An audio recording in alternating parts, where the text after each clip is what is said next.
3번 문제를 풀어볼게요. 이 식이 의미하는 바는 9보다 작거나 같은 쪽의 면적과 15보다 작거나 크거나 같은 쪽의 면적이 동일하다라는 뜻이죠. 그렇다면 9와 15는 m에 대해서 대칭이 돼야 됩니다. 즉 m은 9하고 15의 평균이 돼야 되죠. 그래서 m이 10이라는 게 나왔습니다. 이때 두 실수 A, B에 대해서 요런 식도 요 값이 최대라는 것이 나왔어요. 이 값은 뭐냐? A-2와 A 플러스 6 사이에 있는 이 넓이가 최대가 된다는 얘기인데, 그러려면 이런 귀퉁이에 있는 것이 아니라 한가운데 있어야지 가장 넓이가 넓게 나올 겁니다. 그러니까 최대가 되는 곳은 역시 A-2와 A 플러스 6이 m에 대해서 대칭일 때일 겁니다. 이때가 최대입니다. 따라서 A-2와 A 플러스 6의 평균 또한 12가 되고, 그렇게 되면 2A 플러스 4는 24, 2A는 20, A는 10이라는 값이 나오게 됩니다. 그래서 A는 10으로 고정되게 되죠. 자, 마지막으로 PX가 2A보다 작거나 같은 것이 PX가 B보다 크거나 같은 것보다 크거나 같다. 자, A는 지금 10이라고 나왔단 말이에요. 그쵸? 그러면 2A라는 것은 20이 되겠네요. 20이 이쯤 있다고 쳐봅시다. 20. 그럼 20보다 작거나 같은 쪽의 넓이, 즉 여기서부터 이쪽 끝까지의 넓이, 요것이 이 왼쪽에 있는 부등식의 왼쪽에 있는 값을 말하는데요. 오른쪽에 있는 값은 B라는 수보다 크거나 같다. 그 부분이 이 노란 부분의 넓이와 같대요. 그러면 등호가 되는 시점을 한번 생각을 해볼까요? 등호가 되는 시점이 경계선이 될 텐데 20일 때부터 그 아래쪽이잖아요. 그러면 반대쪽으로 생각을 하면은 m이라는 이 10이라는 점을 기준으로 했을 때는 8만큼 떨어져 있는 값이기 때문에 이쪽도 8만큼 떨어져 있는 곳을 찍어주면 돼요. 여기가 바로 4가 될 텐데 이게 바로 등호가 성립할 때의 B의 값이 될 겁니다. 그런데 B가 우변이 가리키는 곳의 넓이는 이쪽 끝을 얘기하는 거잖아요. 그죠? 근데 이 부분의 넓이가 노란 부분의 넓이보다 작아야 된다고 했어요. 그러면 B는 4 이상이고 B의 최소값은 4가 된다. 따라서 A 플러스 B의 최소값은 14가 되겠습니다. 4번 문제. 확률 변수 x는 정규 분포를 따르고 확률 변수 y는 정규 분포 이것을 따릅니다. 모든 실수 x에 대해서 x보다 작은 쪽의 넓이가 20 빼기 x보다 큰 쪽의 넓이와 같다고 합니다. 이거 말하는 거죠? 자, 그럼 그래프를 한번 그려볼게요.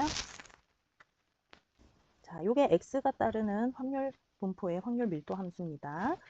자, 그런데 어떤 x보다 작거나 같을 때의 넓이가 20 빼기 x보다 크거나 같을 때의 넓이와 같다면 20 빼기 x와 x는 이 대칭축에 대해서 역시 대칭이 돼야 됩니다.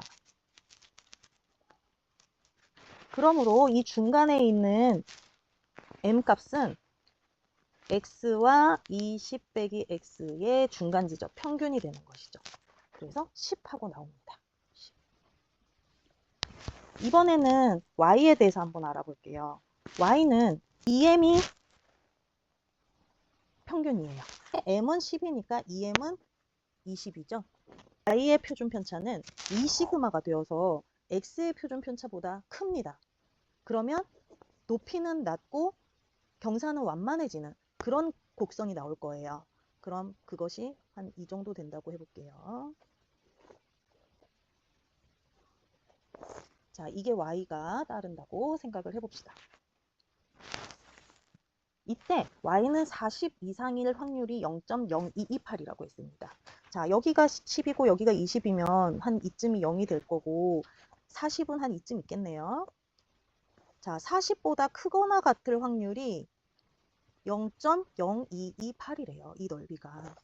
그러면 우리는 뭘 더 알 수 있냐면 이 분홍색 부분의 넓이가 0.5에서 0.228을 뺀 0.4772가 된다는 것을 알 수가 있어요. 자, 그런데 표를 보시면 Z값이 2일 때 이 확률이 0.4772가 되는 거죠. 자, 여기서 말하는 이 2에 주목을 해보시면은 요 끝값에 해당되잖아요. 그쵸? 그때의 확률이 0.4772라는 얘기잖아요. 그런데 이 2는 사실 이렇게 구성되어 있어요. Z의 평균 더하기 표준 편차의 2배. 이 2배에 해당되는 거예요. 그런데 이 속성은 정규 분포에서도 똑같이 적용이 돼요. 평균인 20에서부터 이 표준 편차만큼 떨어져 있다는 뜻입니다. 여기 간격이 이 표준 편차가 돼요. 이해하시겠어요? 자, Z에서는 0이 평균이기 때문에 0에서부터 표준 편차의 2배만큼 떨어진 것을 2라고 표현을 하고 그때의 확률이 0.4772예요. 이것을 정규 분포에 그대로 적용을 해보면 똑같은 이 면적이 0.4772인 이 경계선은 평균으로부터 이 표준 편차만큼 떨어져 있는 곳이 된다는 뜻이죠.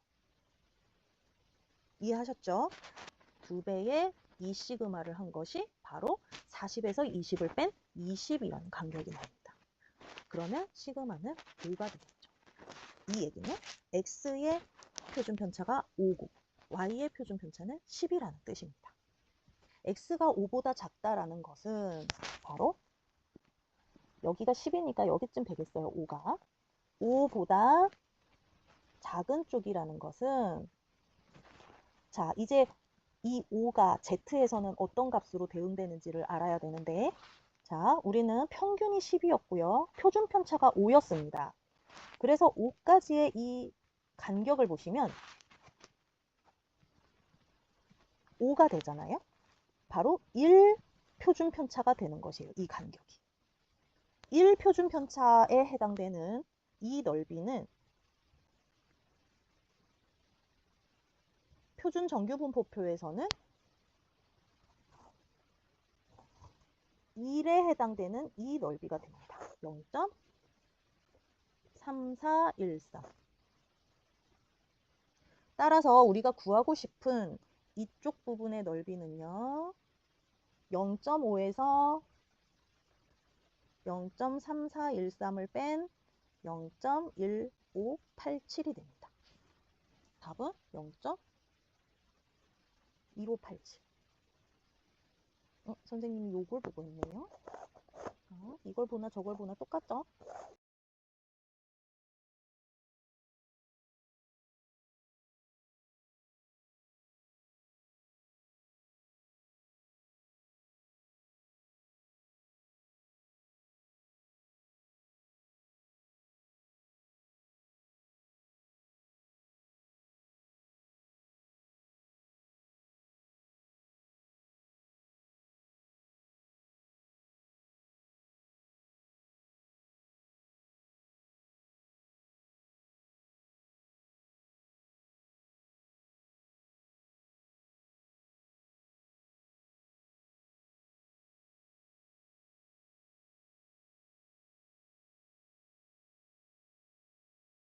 평균이 m인 정규 분포 확률 밀도 함수 그래프는 어떻게 생겼죠?